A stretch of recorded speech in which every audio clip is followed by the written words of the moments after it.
with dm3, we are building the foundation to build this connected messaging ecosystem. And our vision is that in the near future, this protocol is used by a lot of applications. So it is much easier for people to be connected to others without having a lot of different messengers.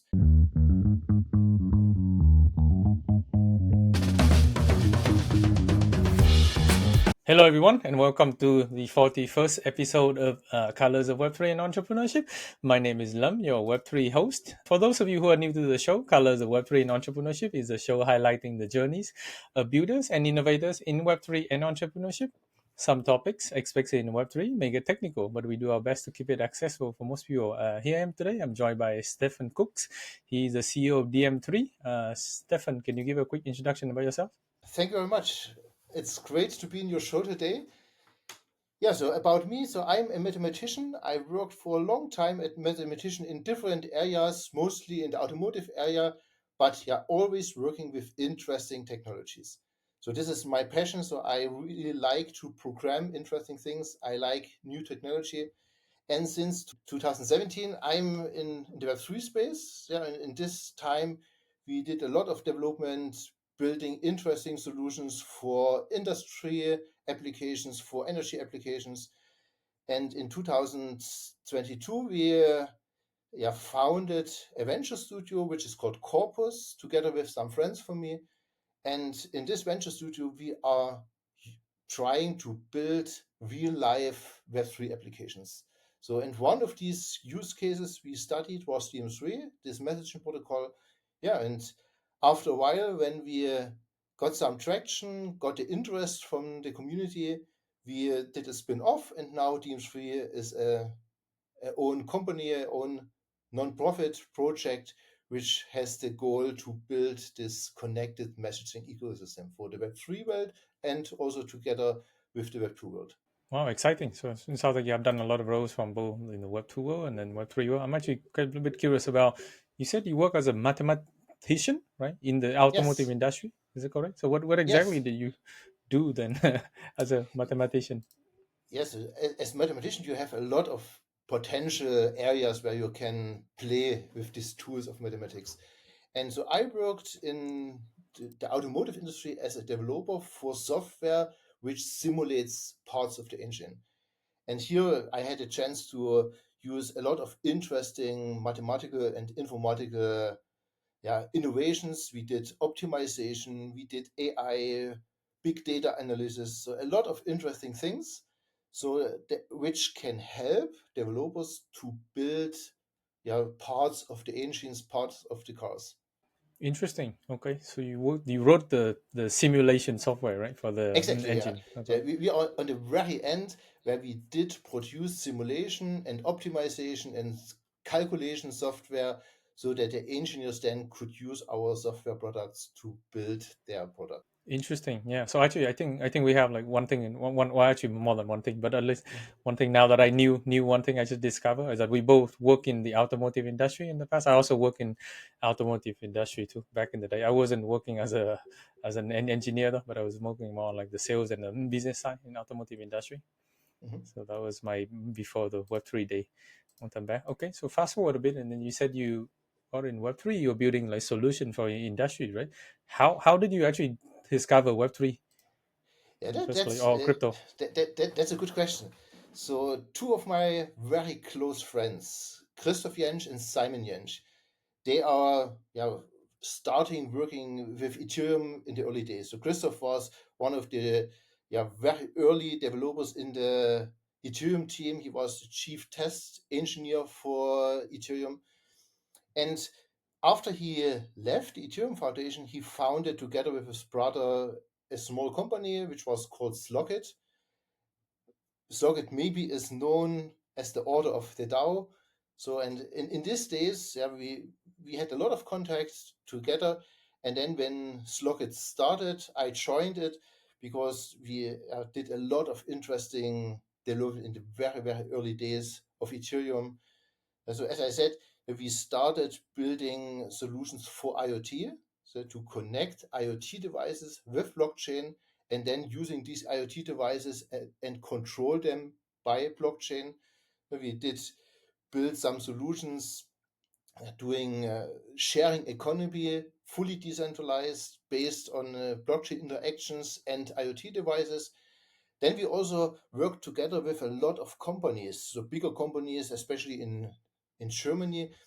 So in these early days, 2017, 18, a lot of companies discovered that blockchain technology might be a very big thing in the future. And they didn't know a lot about these technologies. And then we had a chance to build a lot of nice prototypes with them to show them how this technology can be used in their use cases.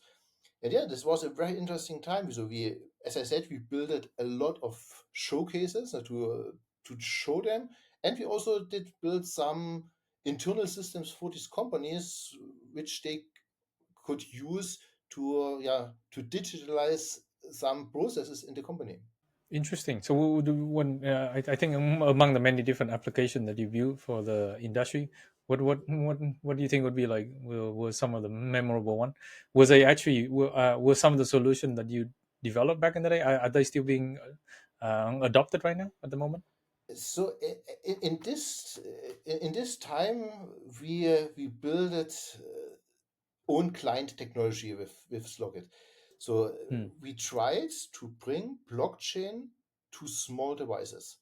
Then when you think about running a node on a device, uh, in back in 2017 or 16, it was possible to run a full Ethereum node on a IoT device. Yeah. This stopped working very quickly.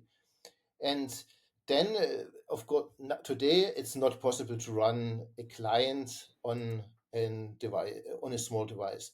What we did was we built a very small, actually the smallest ever built Ethereum client, which was small enough to run on every small microcontroller. And with this, we showed companies that they can build decentralized architectures with their devices, which can be controlled by blockchain interactions. Now, that means you have a device which has a client which can trustless access blockchain data, and then you can control these devices fully decentralized by sending a transaction or something like this, or having a smart contract interaction and so on. And with this, it was really interesting to show them that they don't need every time a centralized structure to build things, but that in future they can also build decentralized structures. That machines can be completely self-sovereign by and are controlled by interaction with blockchain. Interesting. Yeah, I think that will be. I mean, nowadays that I think we know that there's a lot more companies. I think especially like DPIN, right? DPIN related project. They're using a Yeah, lot of right. Yeah, IoT devices or small devices actually connect to the blockchain. So I feel like you were probably one of the early adopter of this technology, right? Yeah, right. fascinating. Okay, cool. And then in 2022, you said that so you founded a venture Yeah, studio, right, with some friends. Was that correct? yes, yes. So after this time, Slockit was sold to another company.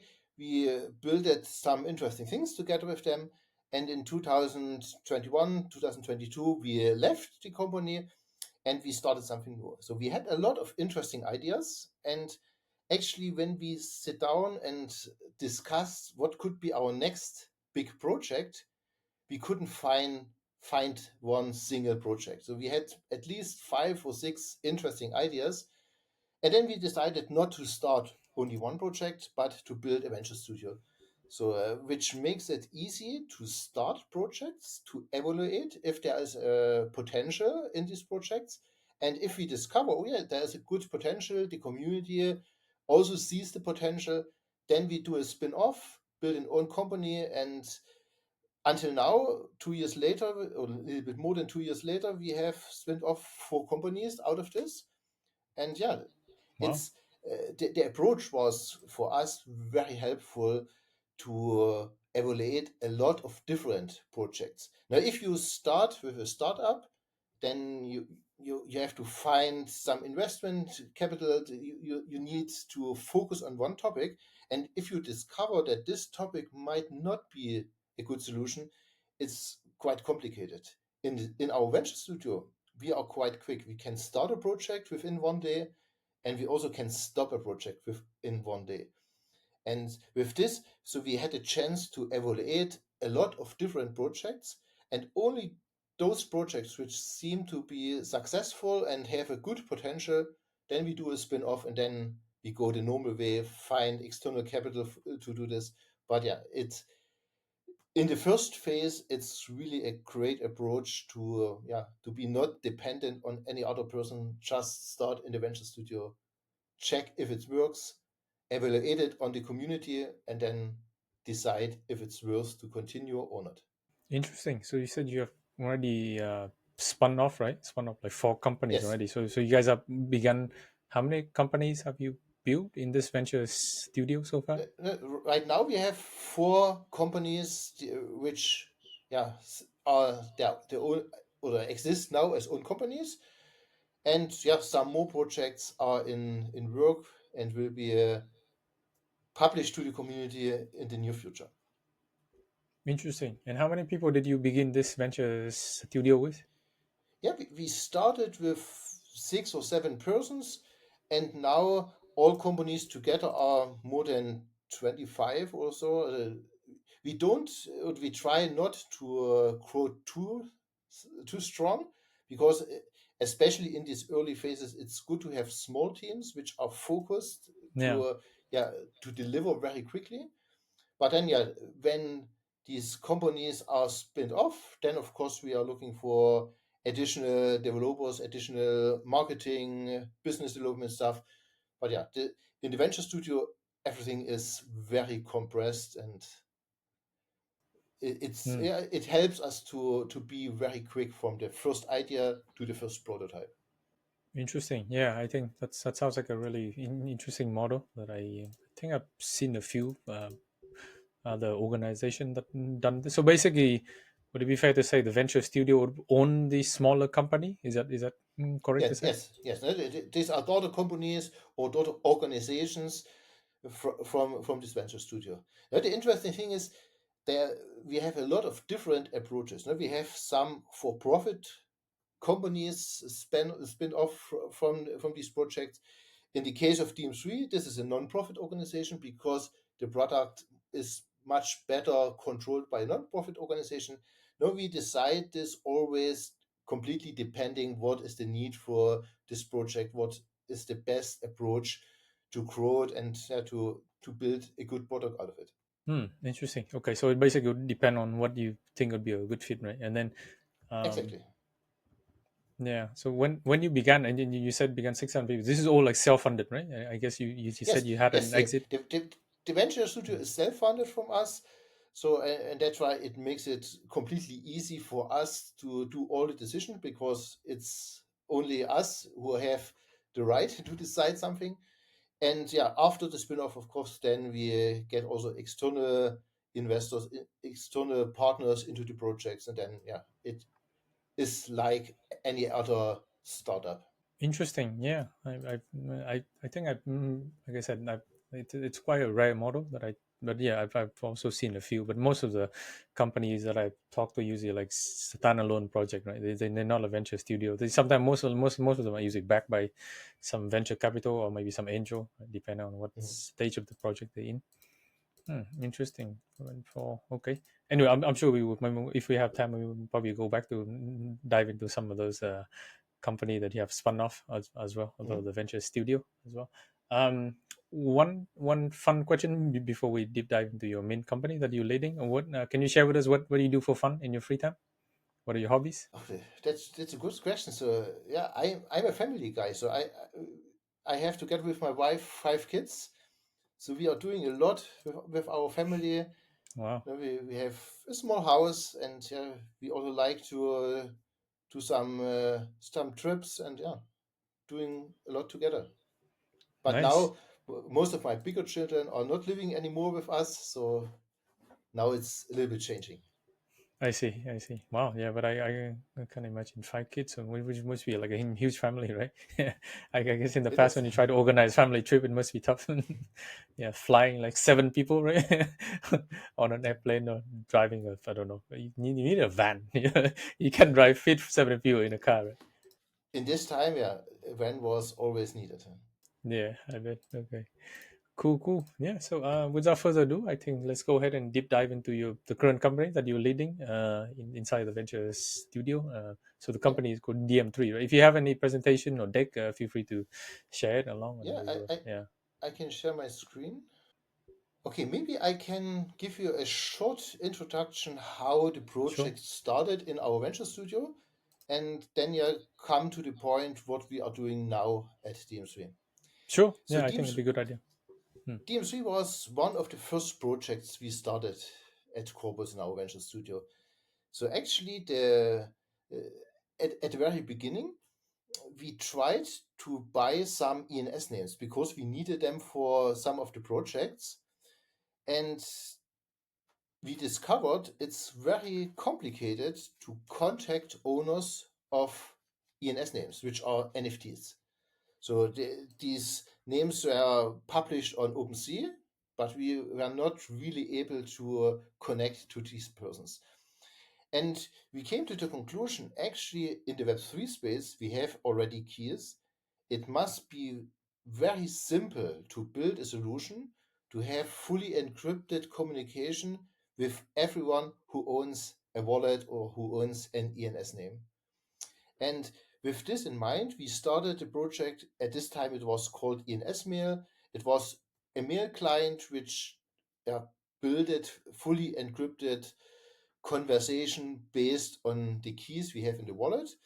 And very soon, we came to the conclusion that email is only one type of messaging, that peer-to-peer messaging or instant messaging is actually the same approach and could be done by the same type of application. And we built a prototype which we published to the community, where we showed our concept of building a very lean protocol which is able to use the keys we have in the wallet to build secure encryption and to build a system of fully decentralized nodes and fully decentralized applications to have this messaging distributed between all these participants in the network. And when we published this MVP to the community, we got a lot of feedback.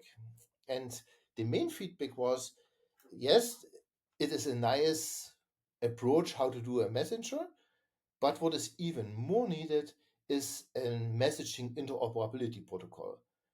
Because when we see how messaging works in the Web 2 and the Web 3 world, we discover it's mostly a siloed and system and mostly closed ecosystems. In the Web 2 world, we all know these big messengers, they are all closed ecosystems.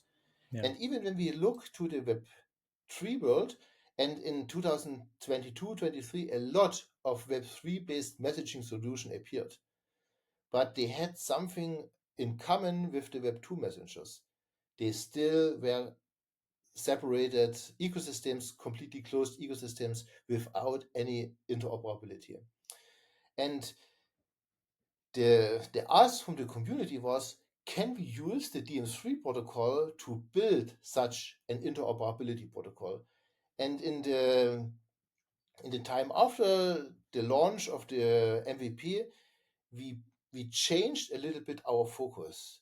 We still are developing a messenger. It's just we call it our reference implementation, but our main focus is on building this interoperability messaging protocol, which makes it easy for new applications to build completely on top of this protocol, let's say as a layer one protocol, but also to integrate existing solutions into this messaging ecosystem. And in this case, then the protocol acts as a layer zero protocol, which connects other existing protocols, services, or solutions. And with this, we are working on building such an interoperability standard. So we discussed it with a lot of players in the Web3 world. what is needed to build such a standard. Then we also specified a lot of the core protocols. Not everything is finished now, but the core protocol is now released, can be used. And yeah, right now we are starting the next phase where we onboard other protocols, other solutions to bring them into this one messaging ecosystem, which connects a lot of different solutions. Interesting. So I guess you've been onboarding a lot of different application, right? On here. Yeah, yes, yes. This is, yeah, as I said, is the next step. We right Hmm. now are starting to communicate with these communities and helping them to build the connection to the dm3 ecosystem. Yeah, and also something what we discovered is really needed are components which other applications can use inside their application. No? Think about, for instance, a wallet. You might have the need to embed some messaging functionality so that the owners of the wallet can communicate with each other. Or think about a Web3 game where the players want to communicate with each other. Or see a marketplace where the participants in the market want to interact with each other. All these use cases need some messaging component inside the application. It's not a main application, it's more or less a side project, but it's something which is really needed in a lot of applications. And when we look at these applications, often these messaging components are side projects only. They don't spend too much effort into these messaging components. Often these are only centralized solutions. Often they are not even encrypted. And with dm3, we are also offering some components which can be integrated in other applications so that it is easy to embed messaging, full featured, full encrypted, full decentralized, and fully interoperable with other messengers out of the box, so that these projects can focus on their main business but have a good messaging included. I see. So it's like a simple add-on or plugin that the user, or not user, but like the protocol can just use, right, to adapt to the existing project. Exactly. Yeah. Ne? Hmm. It is a set of components. So right now we are supporting React. We are providing React components. In future, there will be other components as well for other platforms, so that it is very easy for these applications to yeah, to use these components and to embed messaging into their application with only some lines of code. On this picture, what I'm showing right now, you can see the core architecture of the dm3 protocol. We have this blockchain layer where all the information we need to start a conversation are stored. We call it the communication profiles. Now, this is one thing you really need when you want to have a secure communication. You need a profile where the information like the public keys for encryption and so on are published. Now, when we look, for instance, on email, we all are using email almost every day, but most of the email communication is not encrypted right now. I don't know if you tested encrypted email. So I did it for a long time. I always published my public key, and you can guess how many encrypted messages I received. Not a single one. Hmm. It's because what was the problem? We have a lot of different solutions. It's quite a decentralized system, email, but there is no instance where I have a standardized access to communication profiles so that I know, okay, if I want to send an encrypted message to you, how can I find your public key so that I can do this encryption? So, and in a centralized solution, like the messengers we have today, these Web2 messengers, it's easier to do this because here you have a centralized intermediate in between. so that it is easier to exchange these information. But if you want to do it in a decentralized way, you need a central but decentralized registry. And we decided to use the Ethereum name service to be this central registry, which is a decentralized application.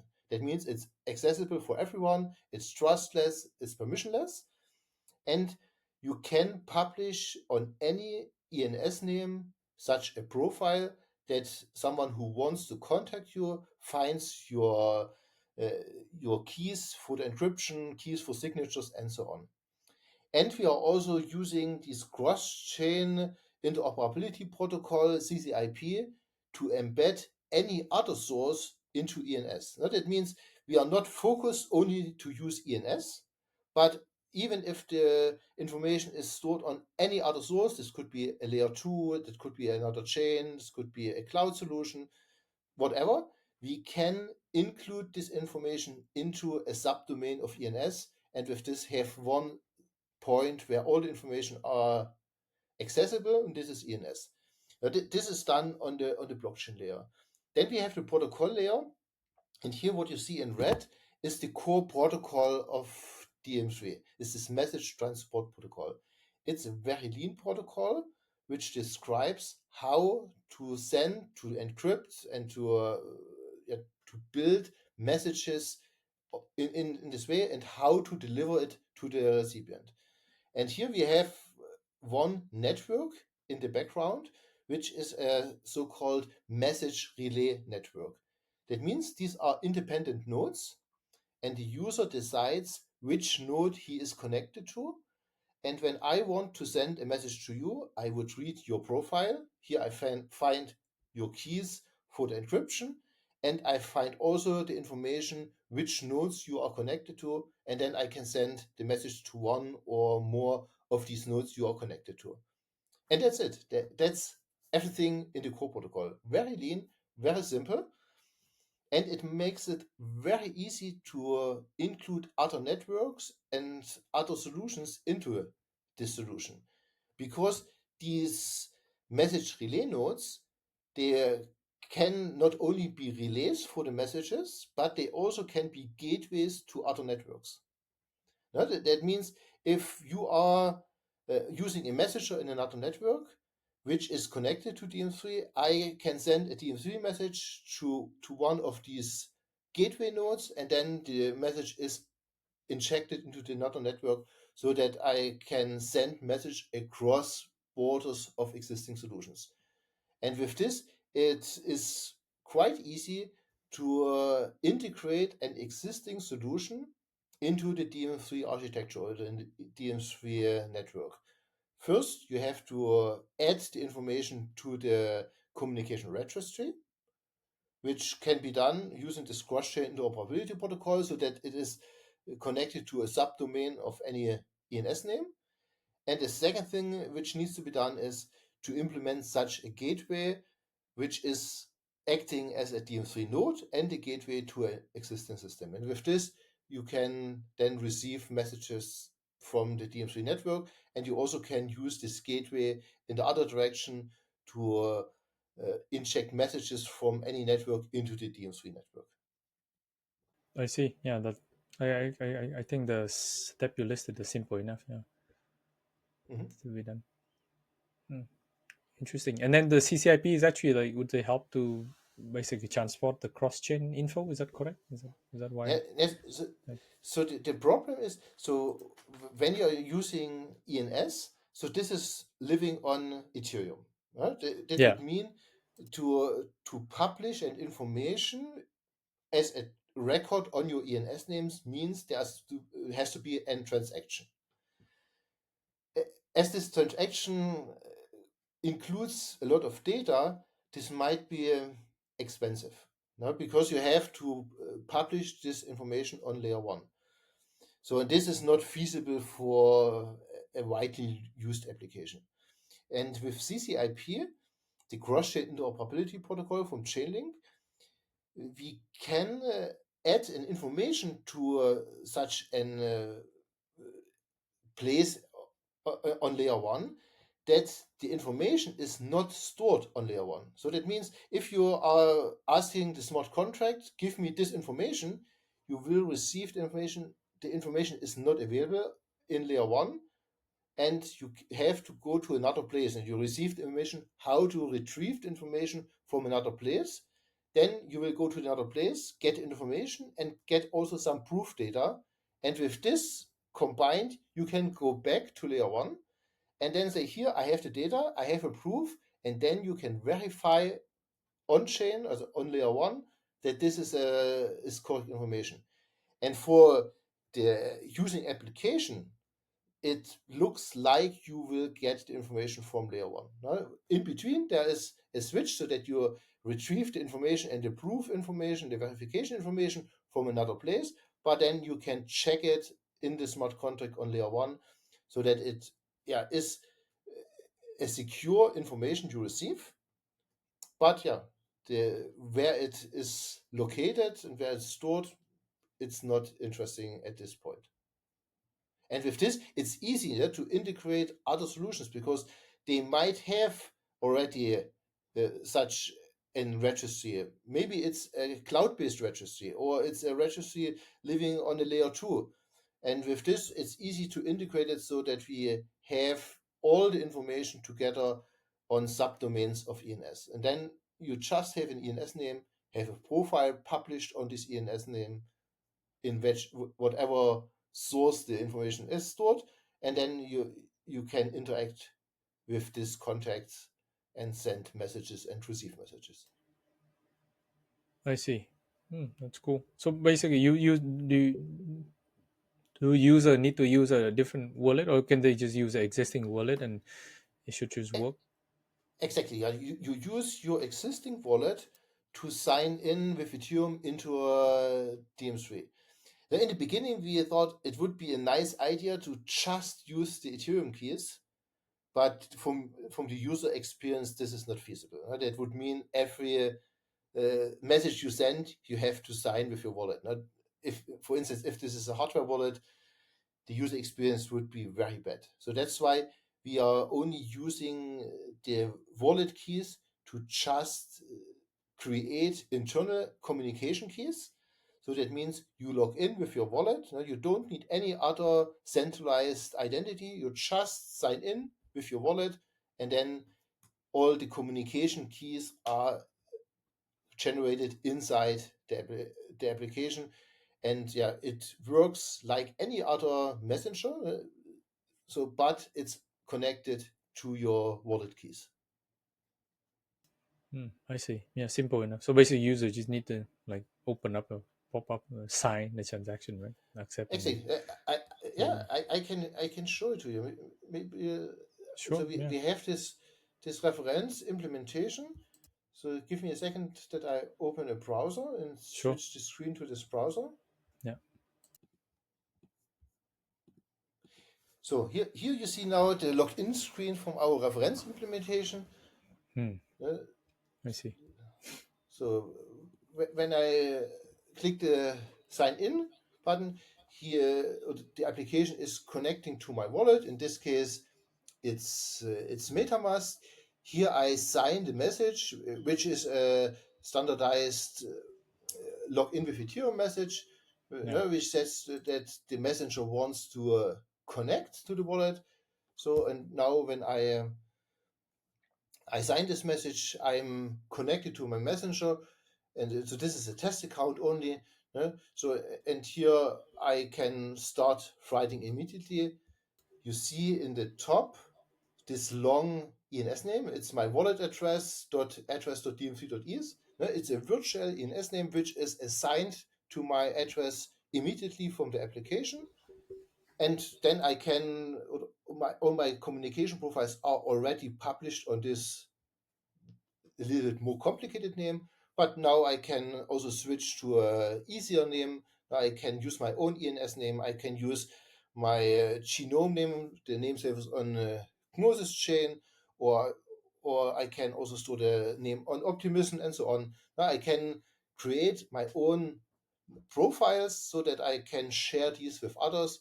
And if you know the addresses, then you can directly send a message to those wallets and the identities behind these wallets. I see. So basically, you can write a message to anybody with like the ENS name, right? Yeah, and then Exactly. send. As soon as they have an ENS name, I can write a message. So if they don't have published right now the profile, I cannot deliver the message because then I don't have the information how to encrypt it. But as soon as they are publishing the profile, the message is delivered and they can receive it. I see. So you have to take like some sort of, you also have to log in this app, like this reference app here, to configure and publish the Yeah, profile. Is that correct? yeah, yeah. When I go to configure profile, here you see I can, for instance, select a name. Let's see if this name, this is an internal name which is mapped to a subdomain of our ENS name. This is, let's see, let's try to get test.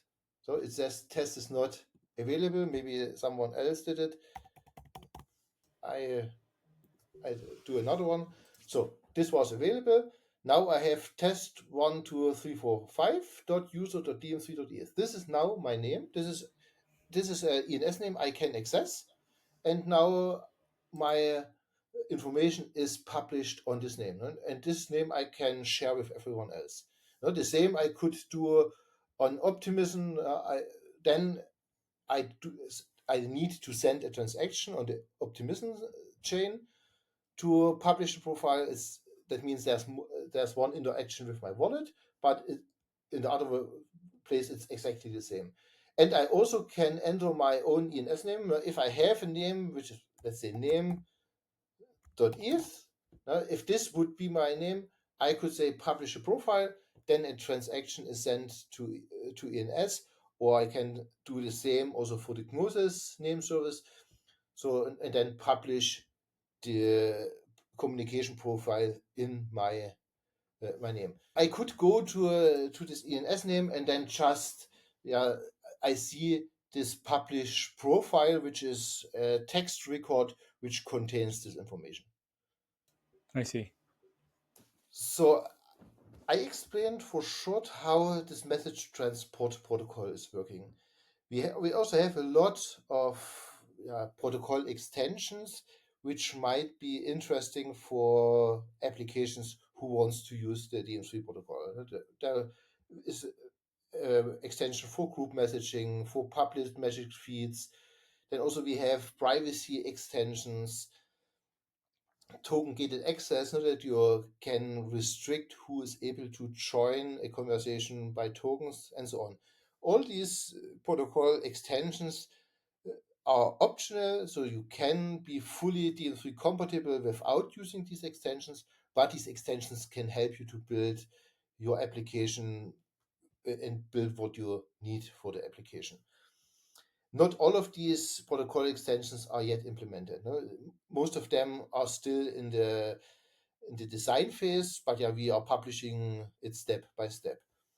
And then we have also some additional features in the protocol which are very essential for messaging.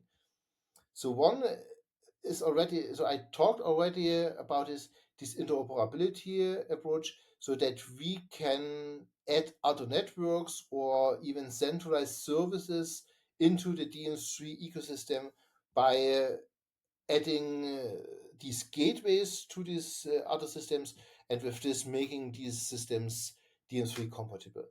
So this is essential to build this connected ecosystem. So our vision is that in the future, people don't need to know what messenger I'm using. They just need to know my address and then can send a message. And no matter what application I'm using, I will be able to receive the message. So especially when we look into the Web3 world, we see how important this is.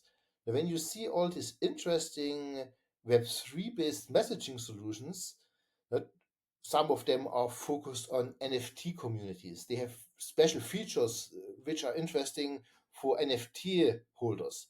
So if I'm not interested in NFTs, this messenger will not fit for me. Some of these are focused on creator communities with special features. Some are focused on special games and so on. The list can be very long. Or if I have an embedded messenger in my wallet, I must be focused on the security aspects in the wallet so that it may be very secure for wallet owners to communicate with each other and so on. And we see we have a lot of different approaches which might need different messaging solutions. And if all these messaging solutions are separated, which means they are closed ecosystems, it gets more and more complicated for users to use these messaging solutions. When I look at my phone, I have a messenger page and I have at least 7, 8 different messengers I'm connected to because I'm connected to different communities and everyone is using a different messenger. And yeah, if I want to be connected to them, I also need to have a lot of messengers. Our vision in future is I can select which messenger fits best for me, and then I can send messages to everyone else without having to install and to join this ecosystem if I'm not part of this. Yeah. Another point which is really critical in networks is spam. So we all know spam, especially from email. So Yeah. 95% of the emails which are sent are spam. So everyone knows this. It's sometimes hard to see what is a good message and what is a spam message. A lot of so we have interesting filters that they try to discover and to decide what is good, what is not good. But often messages are visible in my inbox anyways because the filter couldn't disclose that it is spam, or a good message is in the spam filter and then I have to look in the spam folder to find the message. This is not a nice thing.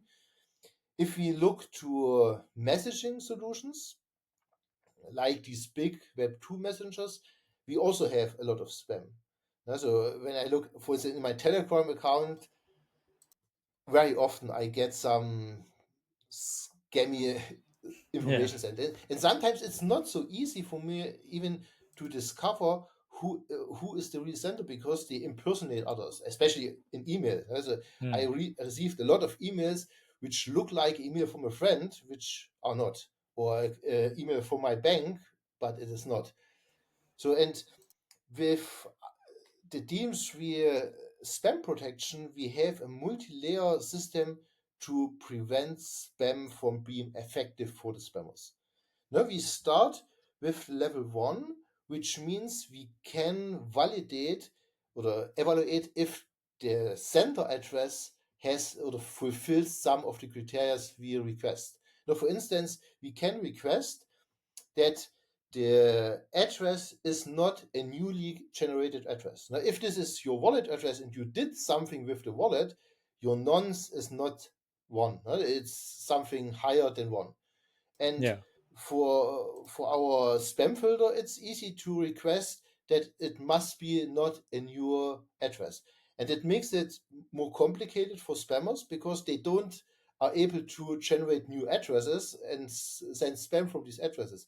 They first would need to send some transactions before these wallets are accepted to send messages. This is not a secure way, but it reduces the way it reduces the amount of new addresses which can be used for spam. The next step could be that I have to prove some ownership, that I need to prove that I have some tokens, some ETH, some other tokens, some NFTs on this address. And only if this is the case, the receiver will accept the message. And with this, it's quite complicated for spammers to generate a lot of new addresses and bill and send spam from these addresses. And then we have the level 2 of the spam protection, which means that we can attach tokens to a message. So that means the receiver says, I only accept messages if you promise that this is not spam and that you lock up some tokens for this promise. Now, it's like a staking mechanism. So if a spammer sends messages to spam messages to the receiver, these tokens will be burned. And with this, you can do it as expansible as needed to prevent spammers to send spam.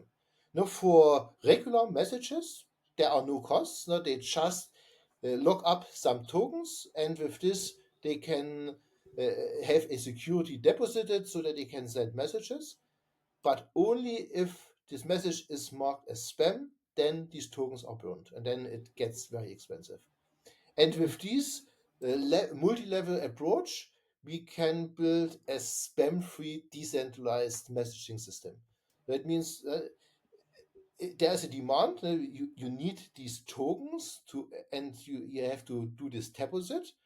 But yeah, this is only something you have to do once, and then you can use your messaging solution and have a secure way to send messages. And the receiving side knows, okay, you are promising that this is not spam, and you are willing to set some money to prove this promise to be true. I see. Yeah, that makes sense. Actually, I'm quite curious. How do you actually identify a message as a spam? Though I think this is a quite common problem in in computer science, right? Whether it's actually a Yes, message like a spam or not spam. yes, this is the case. So the only one who can securely mark a message as spam is the receiver. Now we can do it in the same way as other solutions like email providers are doing this. That we can have a filter who marks messages as potential spam, but then the user has to decide. So we think if this system starts to work, now right now the level 2 is not yet implemented, is not yet available, but when this starts to work, in the beginning there might be some spam. So people will try to send spam anyways, but this will be solved very quickly because when people receive too much spam, they will set up the value what they expect as security deposit. Now, for instance, if I'm a person who gets a lot of spam, I will increase the demand. Right? I say, okay, I only accept messages who deposit, let's say, 10 dm3 tokens in the value of, let's say, $10 to even accept the message. And if I receive a lot of spam messages, I just increase this. But it makes it a little bit more difficult for others to send messages to me because they have to have enough tokens deposited to be able to send a message to me. But if they don't send spam, they will not lose money. No? They only have to do this deposit in the beginning. I see. And how much is a? Well, I mean, you said you haven't implemented it, but so you, I guess, is haven't decided on a fixed amount, right, for the deposit, right? And then the proof of that. So we think that this is not a fixed amount. It needs to be defined by the receiver. The receiver can say, okay, I only expect, or I can also say, I don't want to have this spam protection. I don't ask for a deposit. Then I will receive maybe a lot of messages which are not, or which might be spam. And then I say, okay, I increase the amount I'm asking for. No, it's not asking to get it, it's only asking that the sender has to do a deposit in this high. And who would actually receive the deposit if the message another is spam? Nobody will receive it. It will be returned to the sender. Now, the sender, Oh, he puts something in the deposit, then he can send a message. If it is not spam, it is not touched, and he can or get it out of the deposit when he wants it. Uh, do you, was it clear? wait, hold on. So if the message is not a spam, then he can get back the money. Is that correct? Exactly, exactly. Okay. So that But means in a regular working system, when I send a message to you, you send messages to me, we both will have such a deposit. We will not touch it anymore. There is nothing burned because we are not marking our messages as spam. And and if I want to retrieve my money back, then I can get it out of my deposit after a waiting time. I see. Okay. Yeah, but I guess my question was like, so if the message is actually it is truly a spam message, then will the depositor or the spammer lose a deposit? Exactly. No? So if I receive a spam message and I mark this message as spam, then the deposit is burned and the sender loses this money. Oh, deposit is burned, so nobody get it. No, I see. nobody get it. Oh, So if someone would get it, there might be we did some analysis in this, and there might yeah, be some wrong incentives to to yeah, mark messages as spam. right. Yeah, But I thought that too. it is burned, and with this, it's a contribution to the dm3 network, because then the uh, the supply of dm3 tokens decreases, which increases the value of dm3 tokens. Now we need this value on dm3 tokens because if there would be no value, we cannot use the token as a spam protection. That's why we need a value. And yeah, if tokens are burned, it adds a small portion to the value of each token. I see. Makes sense. So actually, yeah. So that's like the utility of the DM3 token, right? Yeah. This is one of the utilities. We have more utilities to the dm3 tokens. Right? So this is the network utility, for instance, spam protection. We also can do something we call an ad network. It's quite similar to the spam protection, but works in a different way. So if I want to send advertising messages to others, I can mark them and I can add some token value to the message. And that means if you accept advertising messages, then you will receive these tokens which are connected to the message. And with this, it's we can build a peer-to-peer messaging, peer-to-peer advertising network on top of the messaging network, so that it's possible to send messages directly and paying directly to the receiver. So when I do advertisement, let's say on Google, I have to pay Google that someone is interacting with this link. And in this case, I can send this money directly to the ones who I want to address. Then also, as I said, we have some additional privacy features in the network, which is also a protocol extension. Not every message needs the same amount of privacy. Of course, it needs to be end-to-end encrypted, for sure. This is something which is not negotiable. But for instance, the information that I did send a message to you, which is a metadata information, this might be not might be disclosed when I only interact with one node you are connected to. Then someone who is monitoring this node, he would see I send a message to this node and you did receive a message from this node, and then he can make at least a connection that I did send a message to you. Inside the dm3 network, we also can use these message relay nodes as a kind of onion routing network, which works similar to the Tor network, which means I send a message not directly to your node, I send it to another one, which is redirecting it to another one, and so on until it is sent to your node. And with this, we can decouple the sender and the receiver completely in the network. But such additional privacy functions are not for free. Right? You cannot have privacy for free. That means you always have to pay something for increased privacy. And so we also can use the token to pay these privacy services, so that these privacy services can be used if they are needed. And there might be other utilities in the dm3 network which can be built on top of the dm3 token. Then we are using the token also as governance token. So as I said, dm3 is a public good. It's an open source project. It's a community driven project. We don't want to make the decisions for the protocol in the future.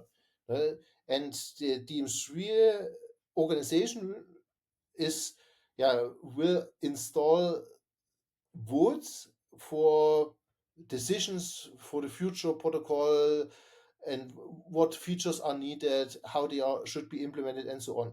And with the token, all the token owners can participate in these votings and in the decision making of the protocol in the future. And we are also using the token as incentive for the standardization. Now, when you want to establish a standard, you can do it from a monopolistic position. So, for instance, like Microsoft, they have the power. If they decide, okay, let's say, this protocol should be a standard in the future, they can try to establish this in the community because they have the power. If you want to do it in a decentralized way and not from a monopolistic way, it's more complicated to do it. Right? You can do it in a democratic way, and we also want to use the token to grant tokens to participants in the network. Maybe they are adding applications to the network, maybe they are using the components, maybe they are using even the protocol. And with this, we are giving a lot of tokens to the community. Actually, it is planned to share at least half of the tokens to the community so that it can incentivize projects to use the protocol and also to give them the ability to be part of the system using the tokens for governance and so on. Interesting. Yeah. So you seem like have a lot of different type of use case for the token there.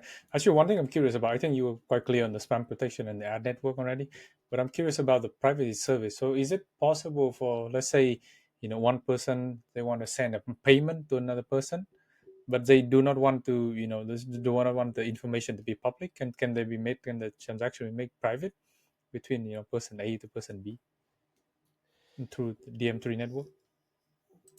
No, so the usual network is a messaging network only.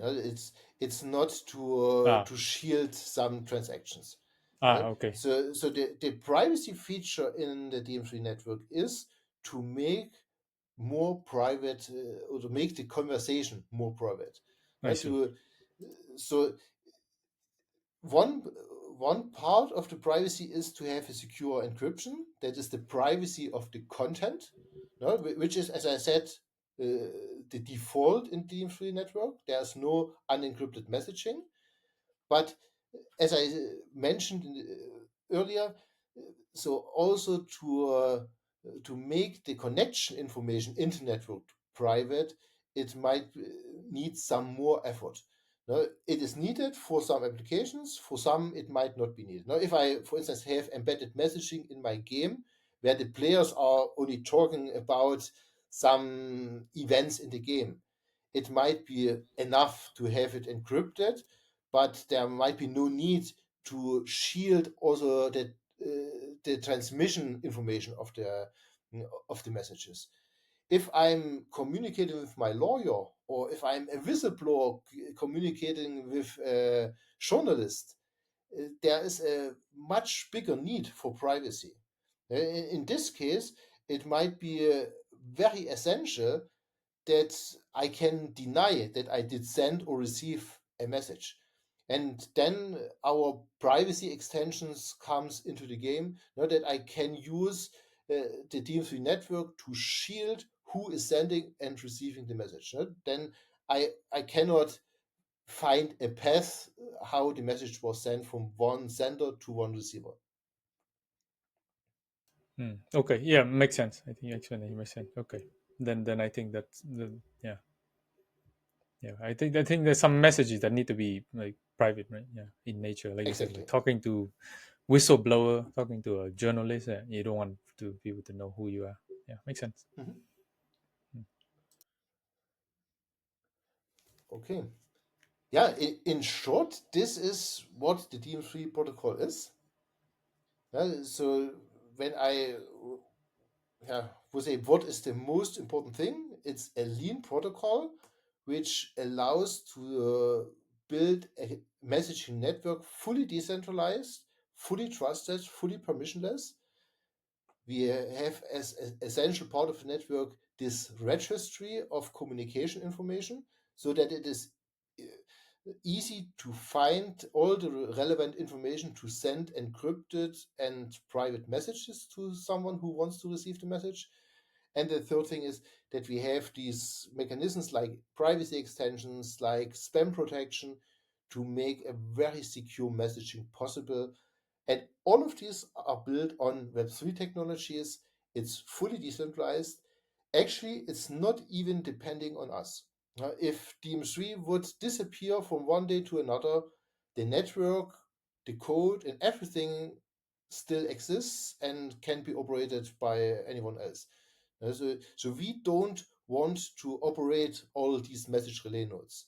Now we ask every project who joins, please run own nodes so that the network gets more and more decentralized. And even every person who uses dm3 can run his own relay node, which adds a new decentralized instance to the network and makes it much more decentralized so that I can have the grade of decentralization as I need it.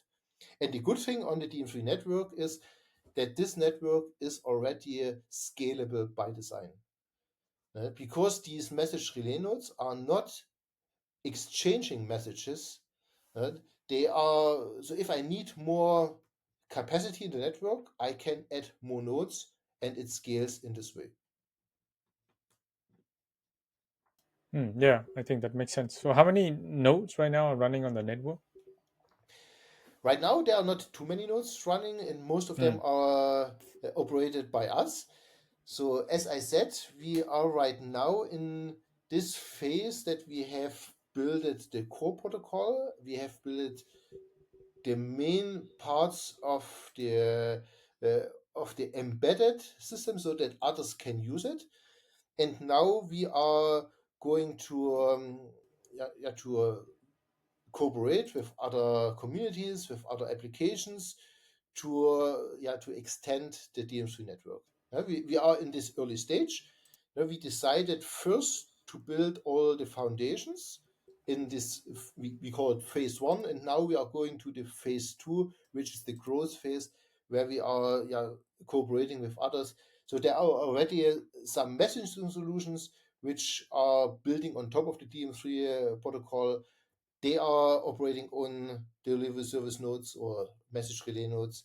Then we are right now working with communities so that like the Luxo community, so that dm3 is integrated in their systems so that it can be used as the messaging protocol inside this community. Of course, there will be some nodes operated.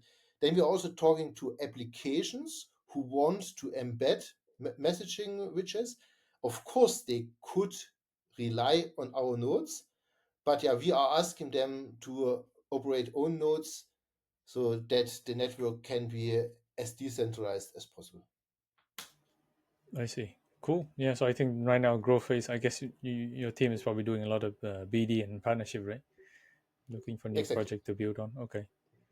Interesting. Yeah. I think that'd be a good point to maybe shift the conversation a bit to talk about the team that you are managing right now. Mhm. So actually, how many people right now are working under you or working for dm3?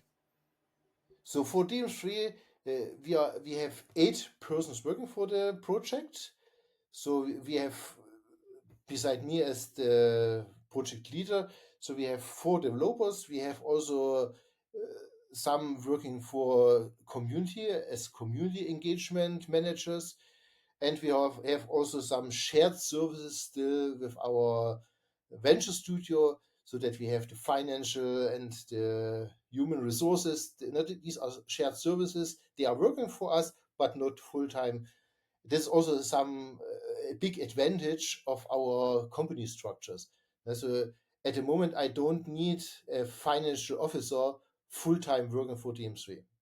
And that's why I can use these shared services from the venture studio. So, but yeah, so from the development side, there are 4 developers and some people working on the community side as well. Okay. Oh, cool. Okay, I think you can quit out the screen sharing. Yeah, if there's no other slide you want to share, and then yeah, we should talk in general. Actually, yeah, now I think it'd be a good part to just dive back into the venture studio. I'm actually quite curious about it. So, is there a certain team or topic that all the companies inside the venture studio are focusing on? Is there a common thing, or is there some sort of a complementary aspect of one company to another? Or? Yes, so we have a core team working on the venture studio. At the moment, this team is small because we needed a lot of resources in the outsourced or in the spin-off companies. But yeah, in the future, we will also grow this core team so that we can start more projects. So at the moment, we have a lot to do to have or to get these spin-offs running and supporting them. And yeah, but we are still working on new projects as well, but not only with a very small team. I see. And when you say spin-off, right? Help me to understand it correctly. Like they would spin off as a completely independent company, but still like Yes, somewhat be owned by the venture studio, right? Some like I don't know, some share or so something. it actually depends also a little bit on the project. So we have some projects like dm3, which is a spin-off as a non-profit organization. It's still a daughter company from Corpus, but completely independent. So then we have companies like Tokenized, which is a spin-off from a for-profit spin-off from Corpus. And here we already have some external investment, so that means it there are more shareholders now in the community as well. And we have also some spin-offs where the founders of this spin-off then also get a bigger amount of the shares of this company, and Corpus only holds a portion of this company anymore. I But yeah, see. we are still connected to all of these companies with at least, I think, about 30% is the minimum we have in the companies. But it really depends, on the company. I see. That makes sense. And then I guess one question that probably a lot of you may be wondering, you said it's a DM3 is like a non-profit and like fully open source company. So I guess is it safe to say that the Corpus or your venture studio is funding DM3 up until this point? It was in the beginning. So Hmm. in the first phase, it was funding dm3. So, but when we decided to continue dm3, we also had to decide what is the best operation model for dm3. And as dm3 uh, wants to be a community protocol and wants to establish a standard, it's not meaningful to do this with a for-profit company. Now, you cannot sell licenses for a community standard. So we think to build this network we want to build with dm3, it's essential that this is a public good, that it is be owned by the community, and that the non-profit organization is only supporting this process as much as it is needed.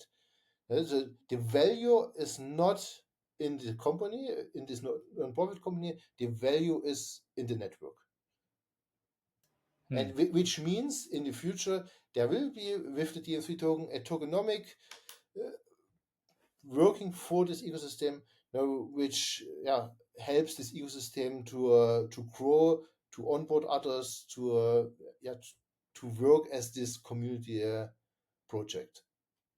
And we also think about forming a DAO in the future, which at a certain time will be the right decision, so that then this DAO takes over all the responsibility for the protocol. But right now is not the time to start with the DAO, this will be at a later time. I see. So right now, but to be non-profit was an important step for us to also show the community that this protocol cannot be closed down by any big company. Now, nobody can buy the protocol.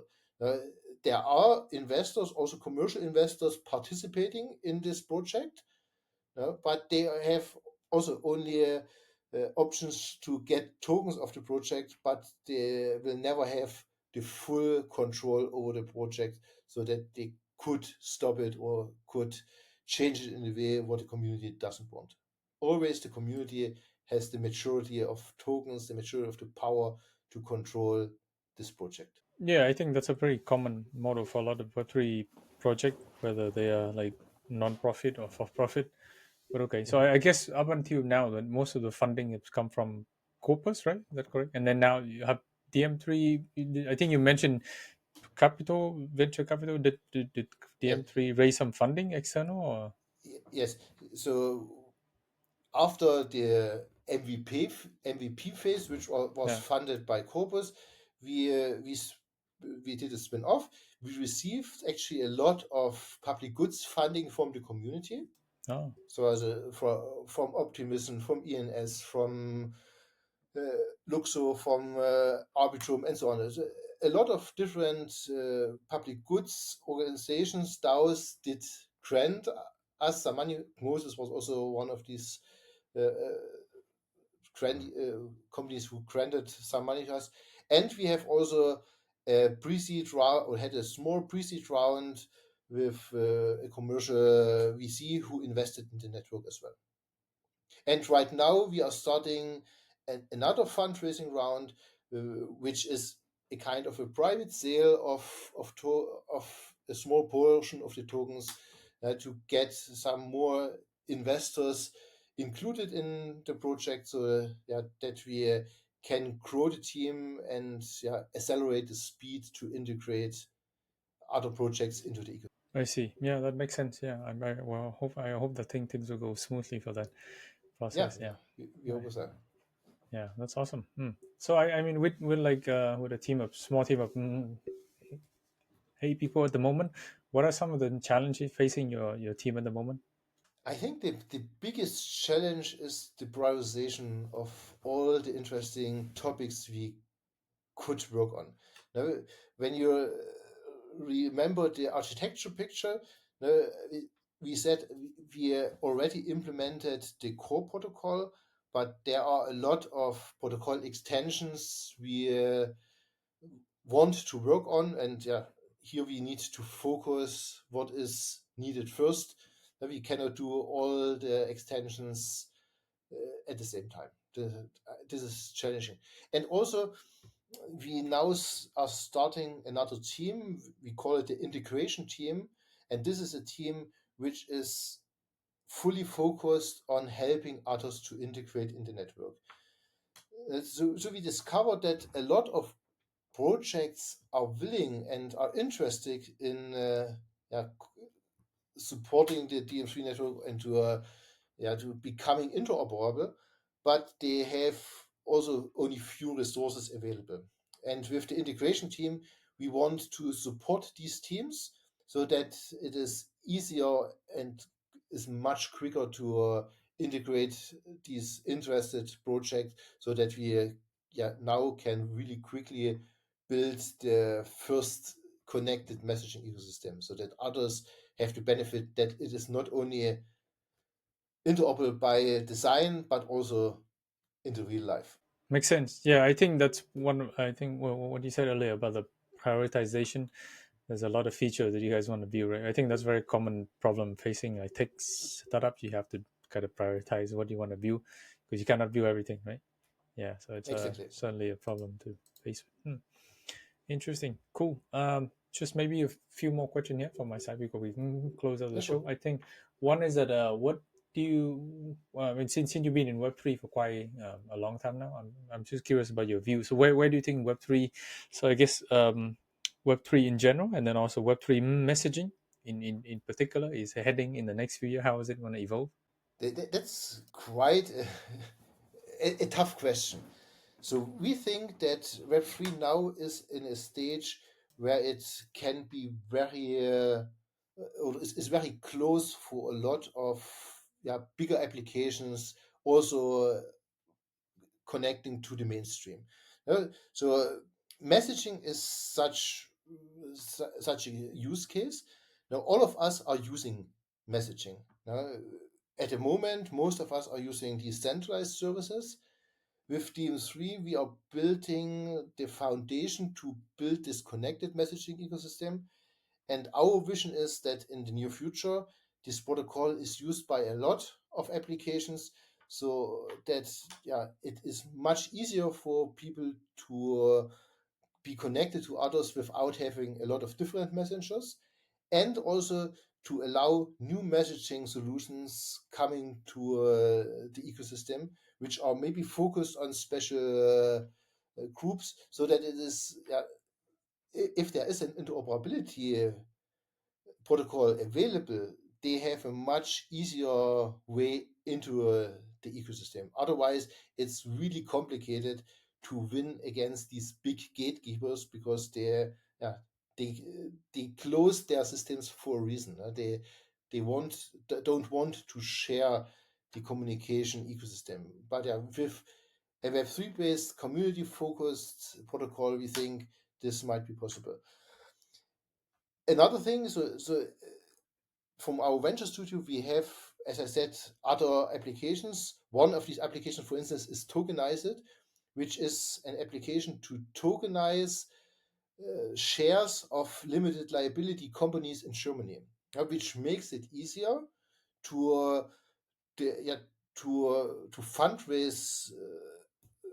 If you can use these tokenized shares in an easy way to collect money from private persons, or even from a crowdfunding campaign. You also can use this tokenized shares to have employees participation in the company and so on. This is something which really helps companies, Web3 companies and Web2 companies as well, and so that they can use this solution to easily fundraise, to easily install these employee participation and so on. So other solutions we have in our portfolio, for instance, is hero.ai, which is an AI companion. Now we think in the near future, people need to be way more secure when they are interacting with crypto. Now, when we want to onboard a lot of people which are not so familiar with Web3, we need to provide tools that give them the security how to interact with crypto. And with Hero, we provide an AI companion which helps to really manage all the things you need to do with crypto. And we also have with Guesswork another project we spinned off from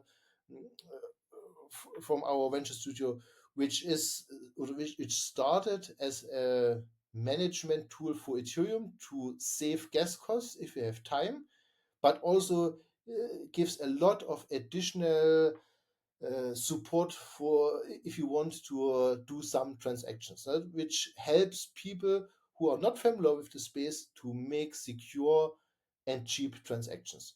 And with this, we think the Web3 world now is on the stage where we have to open from this small ecosystem where only the people who are familiar with Web3 are included, but also to include people in other ecosystems in the mainstream. And for this, we need simpler applications. And we see that a lot of the developments which are done right now are going this direction. So in the near future, we think there will be a lot of Web3 applications embedded in other applications, and normal people might not even see that this is a Web3 application which is behind the app they are using. Yeah, for sure. I think we were looking forward to that day. One thing I think you mentioned, I'm actually quite curious to hear is that. So, I mean, right now, most people are probably very familiar with Web2 messaging system, right? But like, what can we do, to actually make it so that people would begin to adopt more of the Web3 messaging system for their daily life, maybe to help Yeah. onboard more people? Yeah. So at the moment, Web3 messaging is focused on Web3 applications, because we need these keys. And of course, it's not that easy if I want to explain someone who is completely not connected to the Web3 world and say, okay, first, before you can do some messaging, you have to have a wallet. You understand that this Yeah, is yeah. something It's a which pain. might It's a be pain in the butt. complicated. Yeah, it is very complicated. Yeah. But but embedded in solutions, that might be not visible at all for the users. Right? So, of course, if I'm using Web3 applications, it's quite natural to use a Web3 based messaging solution. That's why at the moment we are focusing on the Web3 world. So, but in the future, there might. So, SDM3 is not a protocol which needs to replace others completely. Now, also, Web2 solution can join the dm3 network. Right?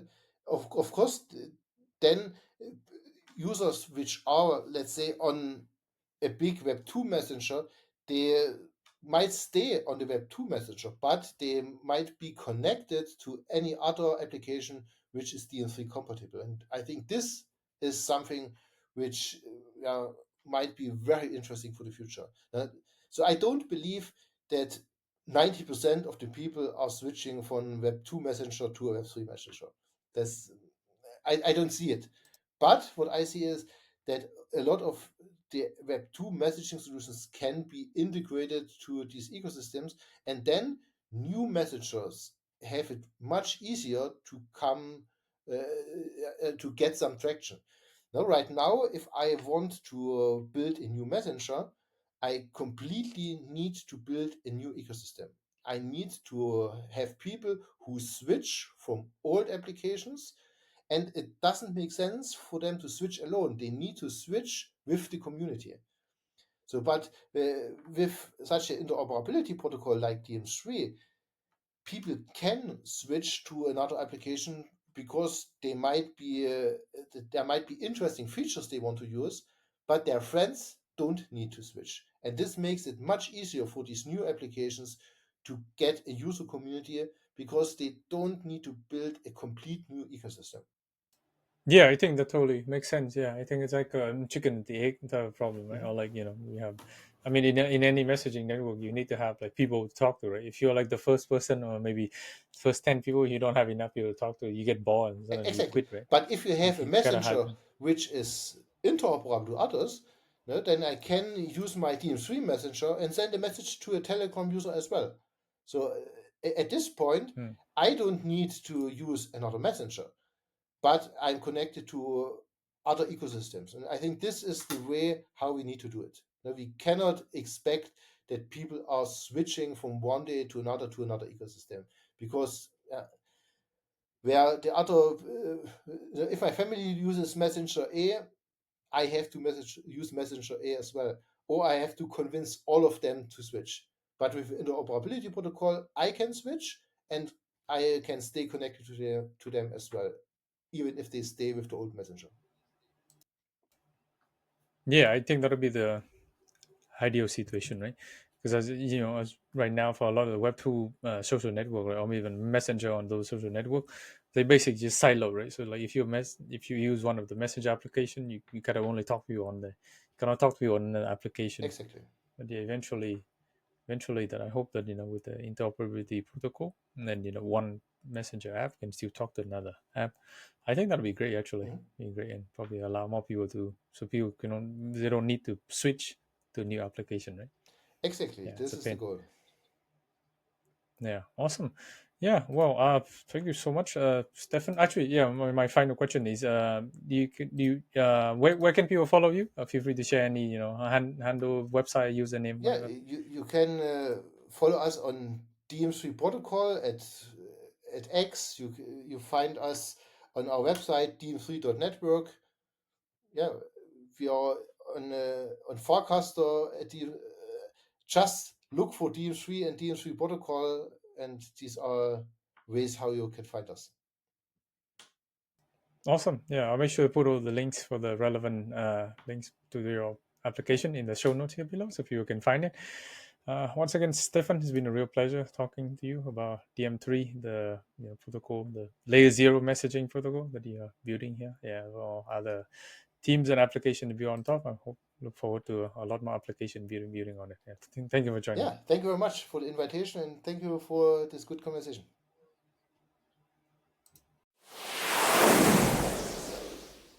And we're back to my studio. What do you guys think about this episode with Stefan, CEO of dm3? Please leave a comment below, and I'll make sure that Bo, he and I will read it. I hope that one day we'll have many people using Web3 messaging solutions without knowing that they're actually using Web3 products. For the next episode, we'll be talking to Jack Ding. He's the founder of DomiChain. DomiChain, the first AI-secured high-performance blockchain. They are building the fastest blockchain in SocialFi with 100,000 transactions per second. If you enjoyed this episode, please give a like and subscribe. It means a lot to me. Thank you for watching, and see you next time.